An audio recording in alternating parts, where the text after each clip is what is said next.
আমরা আছি এখন মাঝের দ্বীপে।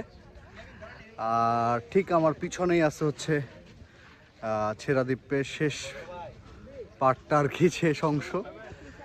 কিন্তু ওদিকটা যাব না, ওই শেষ পর্যন্ত যাব না, কারণ হচ্ছে অলরেডি পানি উপরের দিকে উঠতেছে। আর পানি চলে আসলে এরপরে আসলে যেহেতু মেয়ে মানুষ আছে সাথে, রিস্ক নিব না। আর অলরেডি হচ্ছে গিয়ে বের করে দিচ্ছে।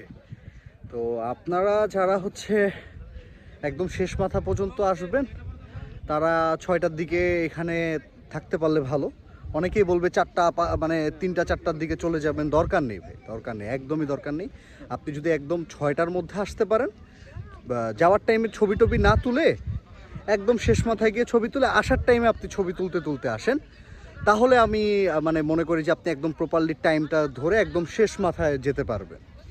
আর শেষ মাথায় যাওয়াটা আসলে খুব বড় কিছু না, বাট ওইখানে গেলে হচ্ছে সাগরের যে ঢেউ এবং হচ্ছে কোরাল পাথরগুলো সব মিলিয়ে আর কি একটা সৌন্দর্য আছে। তো আমি যাচ্ছি না আজকে, সাথে হয়তো বা বন্ধু বান্ধব থাকলে যেতাম সাহস করে, কিন্তু এখন যাচ্ছি না, যেহেতু সাথে ওয়াইফ আছে, ওকে নিয়ে ব্যাক করাটা রিস্ক হয়ে যাবে। আর কোথাও ঘুরতে আসলে এতটা রিস্ক নিয়ে কোনো কিছু না করাই ভালো। কেউ এই সাহসটা না করে, কারণ হচ্ছে গিয়ে পানি উঠে যায়, কোমর পর্যন্ত পানি উঠে যায়, রাস্তা নাকি দেখা যায় না, বিপদ আর কি, একটা ঝামেলা। তো আমরা এটুকু ঘুরে আবার ব্যাক করব। চলুন আমরা উপভোগ করি সিনারিটা।